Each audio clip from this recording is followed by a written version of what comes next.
My whole life they didn't want me Taste the to do shit. You know motherfucking what I mean? freedom. You know what I'm saying? What you gonna do? Where Get you kind gonna of go? crazy sometimes, you know what I'm How saying? you You gonna just make gotta some keep, I money? just I mean, push, you know what I'm saying? Me, the way I work is I keep operating because I never fail, you know what I'm saying? I fall, I pick myself back up, I keep going, you know what I'm saying? Time to march, fuck what happens, you know? King's You Logic, can't take me Email down. D. There's no force in There you this go, world that Vaughn. can fucking cancel my Next one energy. up. Fuck it, Get you down know? with Let's it. go, Feel man. the key, what? I'm back. Lace the track. Already twisted, no need to introduce. Get lifted one line. Political rap, milk, killing cancer like pills. Pop the general, it's arsenic. Retarded to the flame. Go against the grain, feel the same numb pain. Fuck shots, grab the bottle. Getting hollow, run for cover like the day after tomorrow. You can say it's chill, life's cold, but keep it real. Undercover, lost the battle, but still won the war. Dark side of the force, mind trick, transform. Jedi John Connor, doing what you wanna. Puffin' nails, hydroponics, getting lost in the madness. Sustained at the level that you practice. On my own planet while I bring it back to Earth. Crashing like a comet and I'm coming feet first. Fuck that, already spent and it ain't no apple pie. Try to tell the truth when you living in a lie. Hello, what's up, everybody? Welcome back to another episode of Tills from the Chris. I'm your host, Chris White, Mucosal Melanoma Survivor, Thriver, and Advocate.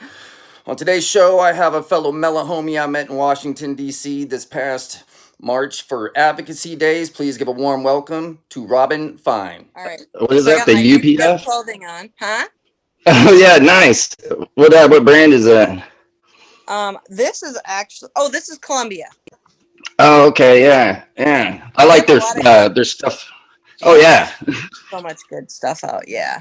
I have a really nice blue Columbia one, and I'm devastated because I wore it to work one time when I was back doing that, and I got it all like paint and a bunch of stuff on it. Oh, bummer. I know. I hate when Their stuff is awesome. I love it because this one is so lightweight. You can be out in the sun, and it just when the sun's rays beat on you, how hot it is. But this fabric is so light that it just keeps you cool. I think cooler than having the sun beat on you. So nice. Yeah, because it's been about 80 something up here this weekend. It's been pretty nice. It's pretty warm for Minnesota, right? No, right not now? for the summer. Well, for right now, yeah, it's a for right now. Yeah, no, for right now. Yeah. Like I figured because that's kind of what it's been around here, and like I figured it'd definitely be cooler up north. You know what I'm saying? Yeah, yeah, yeah. So I love coming up here because so I was diagnosed stage 4 in 2012. Right. And my only sibling, who was 2 years younger than me, was diagnosed stage 4 in 2014. And he died 11 months after diagnosis. And so his wishes were to have his ashes sprinkled at the cabin because my grandma bought our cabin in 1968. And so after he died and I picked up his ashes, I brought his ashes over to the island on the lake and we sprinkled some at the cabin so I always feel like, okay, because this is kind of our happy place. Around. Yeah. And so I feel like I'm kind of visiting him when I come up here. So it's kind of nice that way too. Yeah, that's awesome. Yeah. Wow. Yeah. That's intense. Yeah. Like, Go ahead. What year was that? What year did your brother pass away? He died March 20th, 2015. So okay. So it's been 8 years. Yeah. 8 years. Yeah.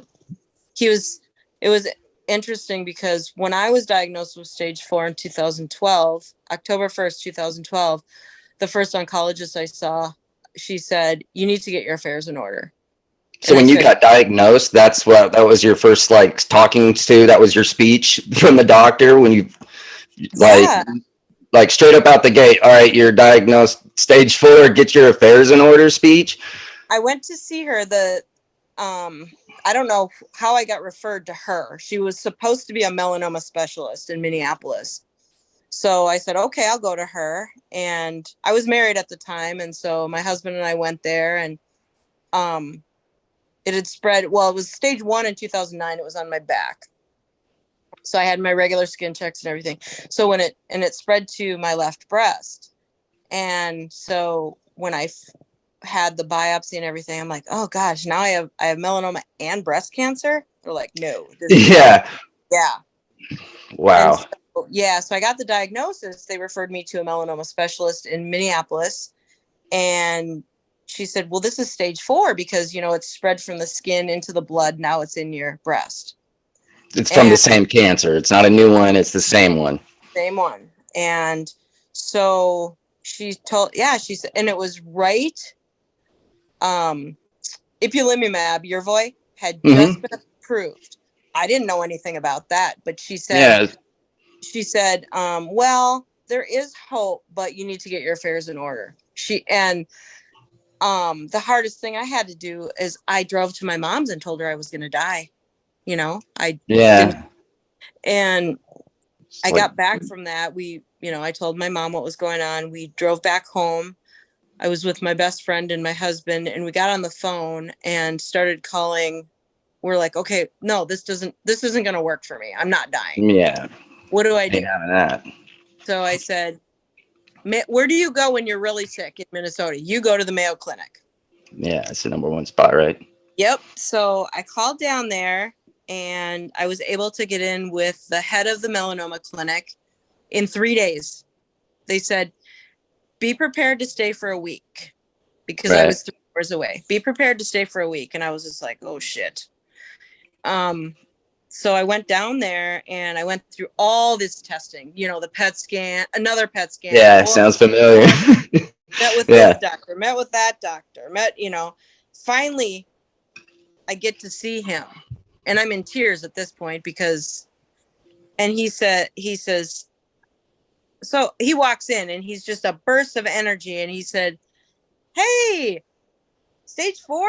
And I said, yeah. And I said, I was told to get my affairs in order. And he said, you ain't going anywhere.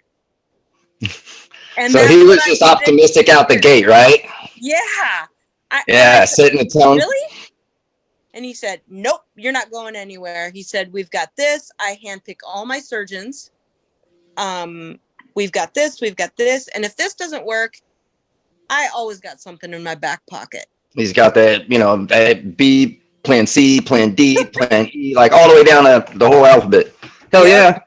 And so I'm like, okay, so I went through some nasty shit. I mean, I had a lumpectomy, and then it appeared in my lymph nodes under my left armpit. Then it also appeared, and then it appeared on my back again, in metastasized, in my back again. So I had a couple more surgeries, and I was on IPI. Well, after 2 infusions, I had the worst colitis. I mean, I was hospitalized. On a single agent, right? Single agent, two infusions. I had lost like 15 pounds. I was super sick. Like do you remember like what the dosage was? Was it 480? I don't remember. I mean, it was right when it came out. So they might have had it tuned up or whatnot, but so you had it early just as a single agent. A single agent, yep. And I got really, really sick. And he's like, and he's talking in all these medical terms. I don't want to put you on Remicade. I don't, because that's going to counteract. Yeah. We're going to do this. We're going to do that. So they put me in the hospital. You didn't go on prednisone and do any of that for the. I did go on some IV prednisone, but. Oh, but you were in the hospital. Mm-hmm. Make a whole difference. Oh God. I'm sure you've tapered off steroids before. Well, I got a whole story about that, but yeah, like I since I had to follow the original taper program, I relapsed on it twice, and then on the third time, I came up with my own taper program. But I spent like 3.5 months trying to fight colitis, and couldn't do any treatment. But it was nasty bout for me. I ended up in the hospital the first time, and then the second time, instead of going to the hospital, I ended up with the nutrition bag in my port for 23 out of 24 hours a day for 2 weeks. It's called the TPN, I think. It feeds you nutrition. It looks like this big bag of milk or something, and you carry around like in an IV pole, or it's like a little backpack. But 23 out of 24 hours a day, I had this thing hooked up to me for 2 weeks. I didn't have that. Then after that, I came up with my own program because it was. It's nasty. That taper from steroids is. You have to just make sure it works for your body because. It's I've seen it a lot where it's just like you follow the original program, relapse, back up to like a high dosage, go down too fast, relapse. I mean, if your body didn't have time to heal, like, and that's finally when I. Yeah, but did you have to get like other side effects too? I had like I couldn't drink water because the steroids made the water. I don't know what it tasted like, but I had to put flavor in my water in order to even drink water and I had the shake so bad. It was well, you know, at the same time, I was still eating a bunch of pain meds, and I had a pain patch on, and I was eating a bunch of, you know, as many hydrocodone as I was allowed to a day, and you know, I had, you know, can of capsules and stuff. I mean, like, I was comfortable in that suit, but I mean, that was everything I could do just to keep the pain away from the colitis, you know. But the stronger the steroids, you know, the more I got off of that. But once it wore off, you know, it was like, oh, you know. And so it was about, I had to tune my body to like, okay, like, you know, I'm going to have to figure out, you know, how I can like stretch it throughout the day, or like, you know, break it in half and then go like, you know, some now and some later or whatever. But like, you know, or, you know, be able to go to bed early enough, you know, before it, but it would wake me up in the middle of the night, you know, like, and just be like, hey, it's all gone, you know, like, I'm like, oh no.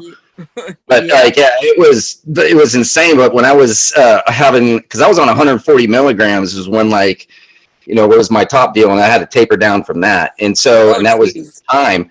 And so, you know, when I was all the way up at the top, it was real good. You know, I was eating a lot. I would eat like a dozen to like 18 like scrambled eggs a morning.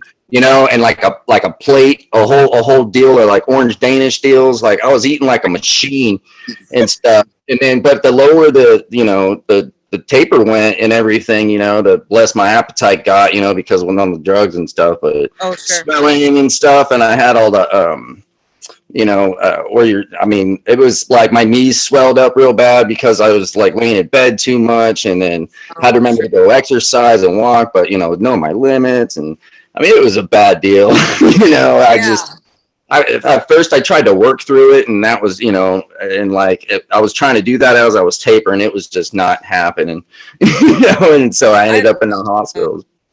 I was so lucky. My employer at that time, when I was going through all that, my employer said, you're part of our family. I worked for a small business. They said, you're part of our family. You don't take any vacation or sick leave. We'll just pay you the entire time. That's so awesome. Sick right there. I know. That means a lot, you know what I mean? Like, so you can just focus on like, all right, I don't have to worry about the whole money thing. It's going to be the same.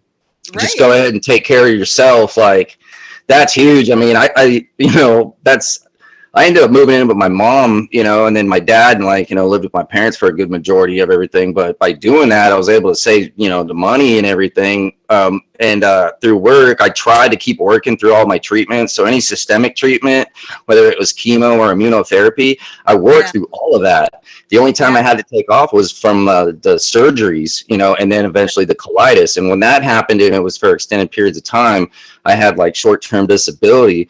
You know, but work was always real cool with that. But I worked for a lot bigger company at the time, and I would have been super dope if they would have just been like, yeah, you know, that's awesome. Oh my God, Robyn. Oh, I know. When you don't have to worry about that, I was so fortunate. So how long were you in the hospital for when you had the colitis? Like about 7 days. For a full week? Yeah, about a week, and then I went home. You know, I did the whole taper thing at home, got everything back in order. And then one day I woke up and I was working out. I was really, really in good shape back then. Even though I was fighting cancer, I was really in good shape. I was, still, you know, running, and I was CrossFitting and whatever. And I have terrible posture, and my traps always hurt because I'm always doing this. And I woke up one day and I'm like, God, that workout, my trap hurts really bad. I'm going to go to the chiropractor. So I go to the chiropractor, and of course I lived in a small town. They all knew about me. They knew about my history. My chiropractor's like, I don't think this is your trap. I think you need to go to the emergency room. There's something wrong. It's like a lymph node, a tumor, He wasn't sure. He just said, this isn't right. He just said, hey, go get it checked. He said, go to the emergency room. I'm not going to the emergency room. So I go home and I lay down. Oh, I called my doctor in the meantime, and I made an appointment for later that afternoon at 2:00. I'm just going to go home and lay down. Until my appointment, yeah. I laid down. I woke up. I had gone almost blind in my left eye. And I could barely walk. I had, like, you know, balance issues. What do I do? I drive myself to the doctor's appointment. I shouldn't have been driving. I was doing. But your right side, like, was wasn't paralyzed, but your left side was like half paralyzed, kind of thing. It was like I couldn't really. My balance was terrible. I couldn't see out of my left eye, so I'm trying to drive. How far of a drive was it from your house to your doctor appointment? Like, how far was that drive? Like 15 minutes. I shouldn't have been driving, but like, so I get there and I go to my doctor. I'm like, yeah, something's wrong, and he's like, you need a brain MRI. And I'm like, oh no, I'm doing so good. I think it's just this. He says, no. By the time they had to wheelchair me over to the brain MRI or to the MRI. Yeah. Yeah. I was just like, what the fuck? I'm fine. No, you're not. Well, it turns out I had a brain tumor, a metastasis in my brain on the optic nerve back here. Ooh. And yeah. And it progressed that fast. You know, the pressure on that optic nerve had progressed so fast. So this is what I loved about small town, though. I'm in the small town. I'm waiting and I got a headache and I'm laying there just in a regular exam room. I'm laying on the table with the lights out. Yeah. And my doctor's like, just lay here. I'll get back to you. I want to do all this. Well, before he comes in to tell me that I have a brain tumor, he called my husband and my best friend, brought them all in the room. So I had the support. Oh, so they were there to be there with you? Yeah, I mean, who does that? You know what I mean? In a small town? Yeah. So you just took like a little mini nap while they, drove over there and join the appointment? So then this is how great my oncologist is, though, too. Because I had such a relationship with him, I had his number on my cell phone. I dial the number, I hand it to my doctor, and he talks to my oncologist on my cell phone, tells him what's going on, and he says, Robyn, get your ass down to Mayo right now.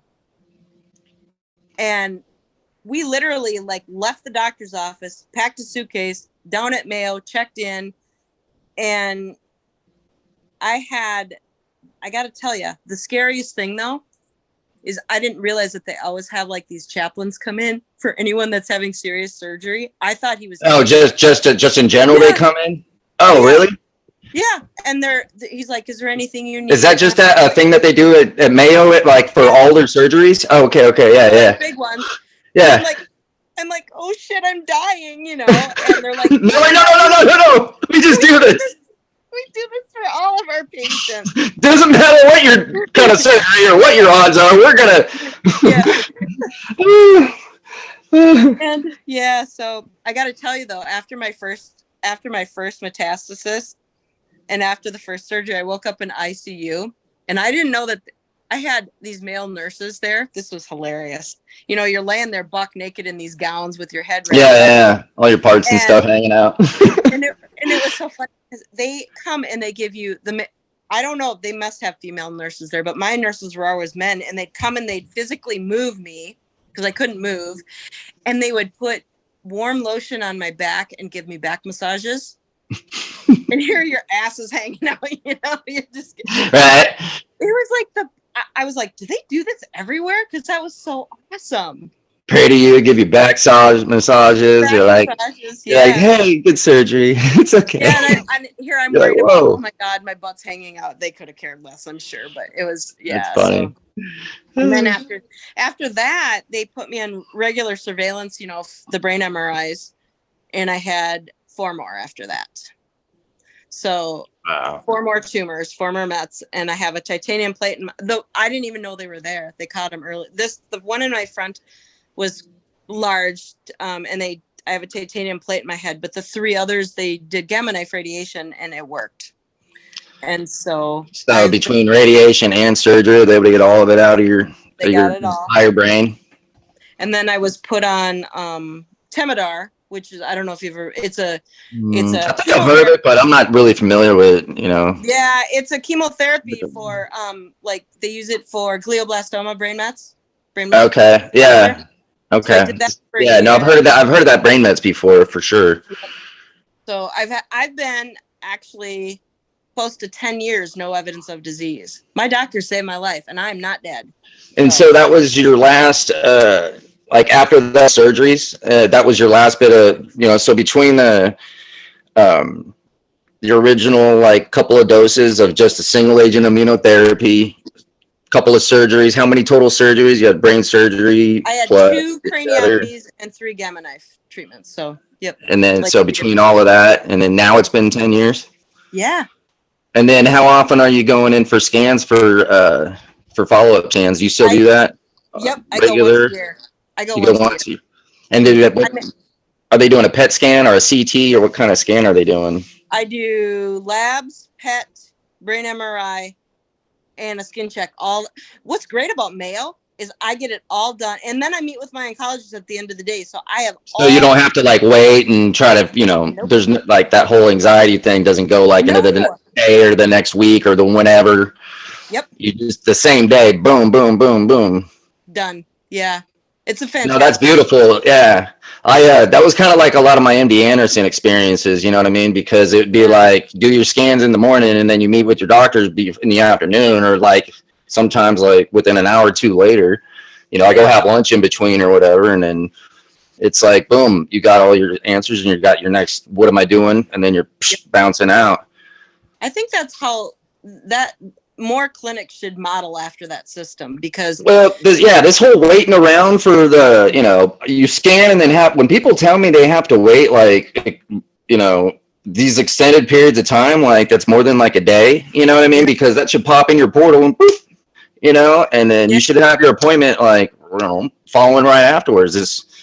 You're totally right that anxiety of that waiting, I can't. It's not necessary. I can't even imagine what people. It's not necessary. Like if they can't schedule the follow-up appointment right after the scan thing, that's how it takes X amount of time. So it's like if there's a backlog, then somebody somewhere like needs to put in some overtime. It's like it comes up and I don't know. I mean, but on the real, like it's like seriously, it's like it's a priority. It's like you do the scan, you have somebody read the report, write the report, you know what I'm saying? You have a post, there's got to be a deadline on that, and so it can get posted, and then your doctor, literally has to, they should make a thing where you got to be able to meet, especially if it's like, regardless, it's peace of mind, because that's unhealthy, you know what I'm saying? Because if your mind, for me, like if my mind's all worried about this and that, like my metabolism throws up because I'm like too like nervous and I won't like eat, and like or whatever, you know what I mean? Like that'll totally like throw you off. I can't imagine. I hated that.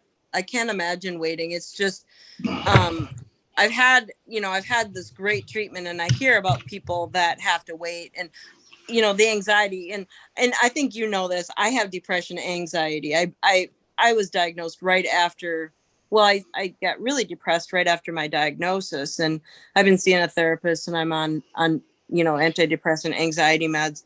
I can't imagine having to wait though. That would throw me over. Yeah, I like when it's kind of weird. When I got diagnosed, I was like, holy crap. And I was like, I had kind of my moment, but then after that, I was just like, go, like, like complete personality, no negativity, like all, where it's gonna, kicking its at, this whole, through the entire thing, like set the example for everybody around me. And so like, I never like once like had like all of these, the real like emotional, like I never went and faced any of that stuff. And then about a year after my, I knew that I was NED, so, because my last treatment was January 15th, 2020. And then, because that's when I did my TIL, or that's when I actually got dosed with the TIL. I did a week of chemo depletion, dosed with my TIL on that date. And then I did 6 doses of IL-2. And then I was released from the hospital on January 20th. 6 weeks later, because you do 6-week scans for the first couple of scans. And then after that, it's every 3 months. But within the first couple of scans, it was like significant reduction, 50% reduction, boom, boom, boom. And so within less than a year, it was like, I think we got a complete metabolic response, and then did a couple of PET follow-ups along with the CTs. And, by literally a year from that, so in January 21, is when it was like, you complete metabolic response. It's, what's in there now is just kind of necrotic. And so those are just our marketing deals. But yeah, there's nothing like you're good. And so that's when I started like looking through my scans, and because I never like read my scans during during the whole treatment, you know what I'm saying? Like, Yeah. so, you know, I always had like my support system. I had my mom and my dad or somebody with me, my brother, you know, my sister or something. Like, I had somebody always with me to kind of, you know, and whatever it was, I was always pushing the doctor's sense of urgency, like, you know, let's get going. But it was, I never really was like looking too deep into like what, you know, it was. I just, you know, went with it. And so when I started doing that, like in the middle of 2021, I was like, oh, snap.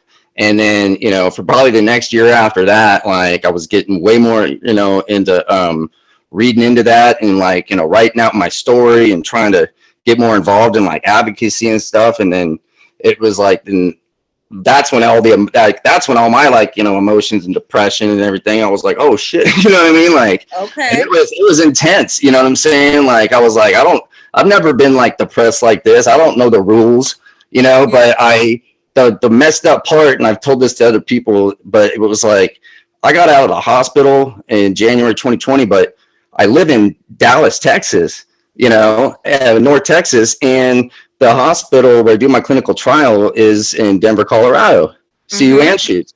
And so I need to, you know, that's where I'm supposed, that's what I was literally going back and forth every 6 weeks, every 3 months. But as soon as COVID hit in March, you know, I couldn't do that. So I had to scan here, you know, and send my stuff to there, you know, and then go over, you know, and do that Zoom for the telehealth. You know, and so I was able to do that up until recently, and now I really have to go back again. You know, so I still go back to Colorado, but it was like COVID started. So it's like I woke up from one nightmare and then started another because I built a house when I was sick because I was you know, I saved money. I built and closed on a house, but I hadn't really lived in it much because you know, I was sick, or at that time that, you know, right before I went into my trial, I was in bad shape. So I was staying, you know, with my family, but, I was like, I had to recover alone, and that loneliness, you know what I'm saying? It was like, you know, it was, I mean, I realize it now, but man, that really played one on me. You know what I mean? Because I was like, essential, you know, cause I was a home builder, so I could go to work, you know what I mean? But I couldn't go to like a therapist in person. So I would try to do virtual therapy, and it was just, you know, so at first it was just, and I was still fighting so much like stuff, you know, I was like in such awe, but I had to go back to work on, you know, that May 1st of that year. So I get out of the hospital January 20th, and then I go back to work at May 1st. And so I had, a couple of months to get both of my eyes fixed, you know, with cataract surgery, and then go back to, you know, I just learn how to drive again and try to get, you know, build up some strength and put some weight on and all this. But if I didn't go back, I was going to have to cover my insurance. And so I was like, the world of money, you know, dollars and cents, it didn't make any sense not to cover my, you know, there's nothing in plan, you know, nobody, you know, so I felt like I had no choice but to go back to work. And I was hoping it was going to be kind of a smooth transition, but literally within a couple of weeks, it was boom, finishing out neighborhoods, taking over things, moving over to this thing, taking, you know, it just kept on getting bigger and bigger. And I was like, you know, and after a while, I finally was just like, I'm done with that. You know, I just realized that like what I want to do now with my life is not what I used to want to do. It was always based upon like, you know, make sure I'm financially set, and then you can do whatever. And so, you know, and it's kind of like, no, I'm not going to make my decisions on that anymore.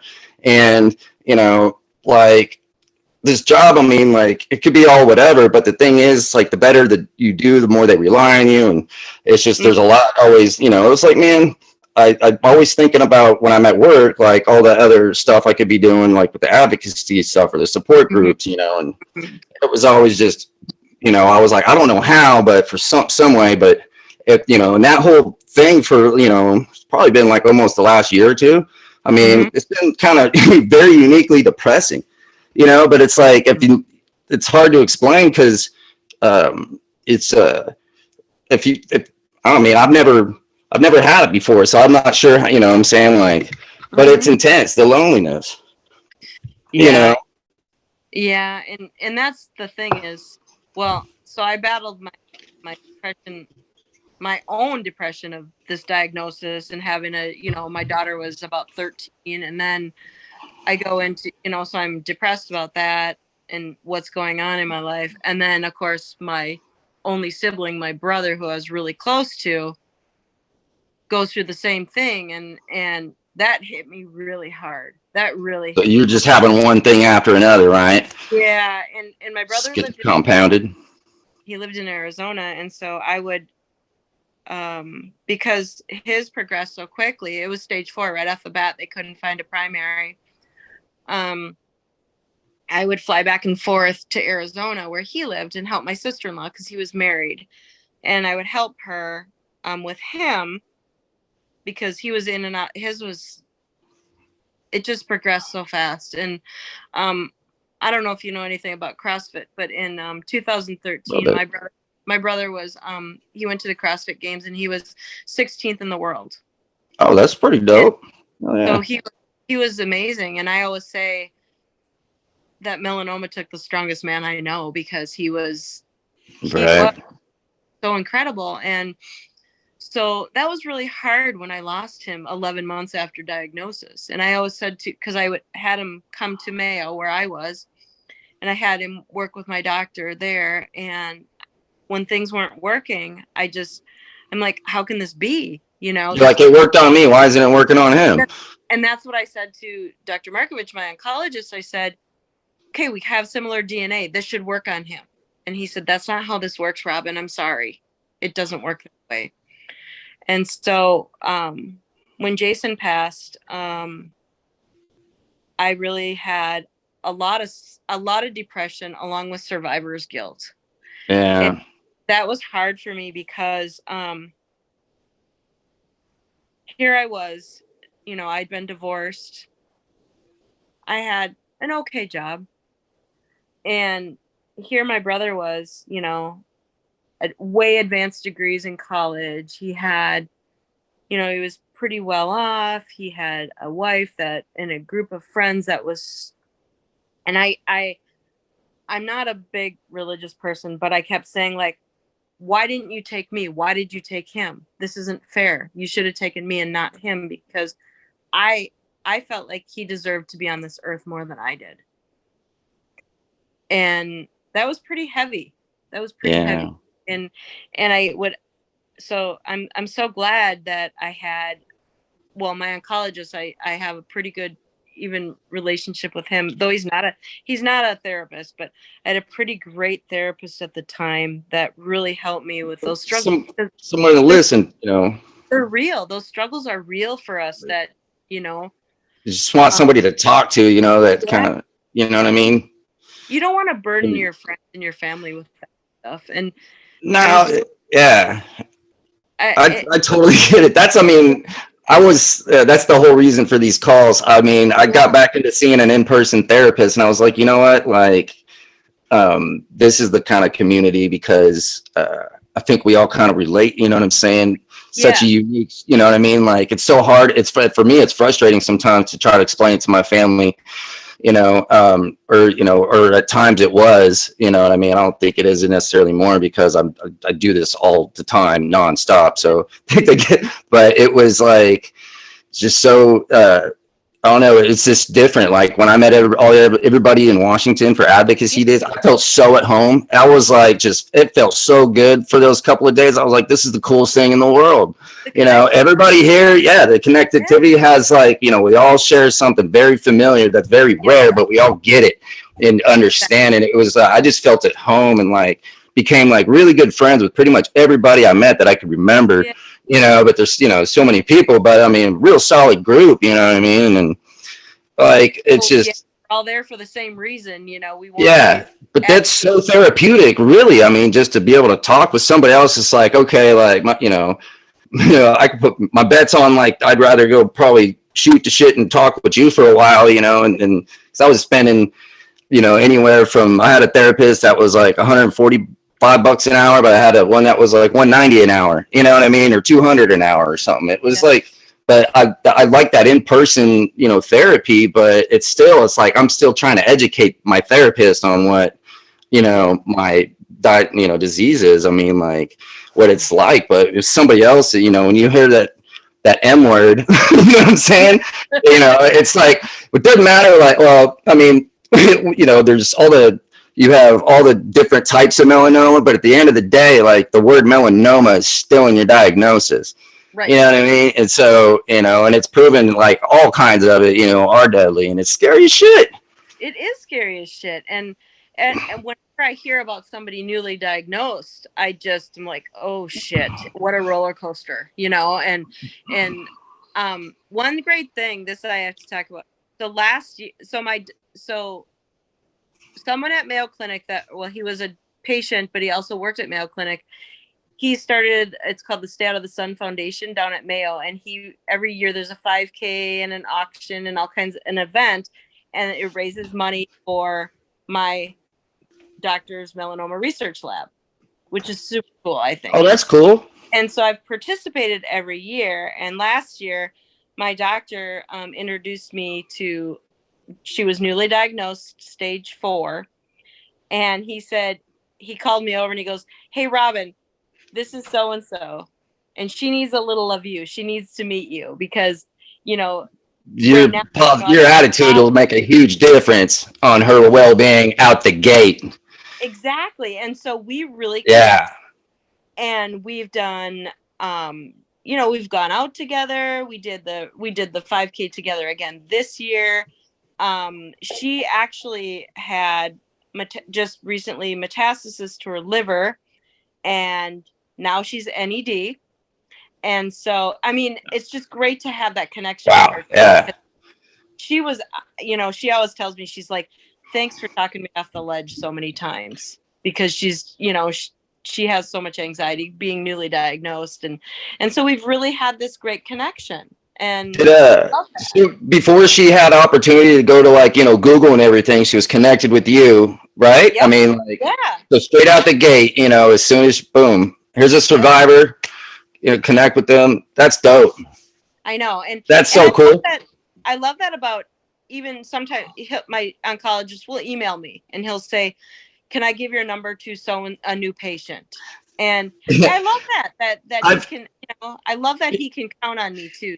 Help us. Yeah, when you get the connection with your doctors, you know, where they're reaching out. I mean, I've had my dermatologist has done it, but she didn't ask like to give out my name. I don't know that, but she just to tell my story. I was like, please, you don't need my permission. Yeah. But thanks for asking. But yeah, please tell my story. You know, same thing. My oncologist, you know, yeah. I was like, I'm not worried about HIPAA, whatever.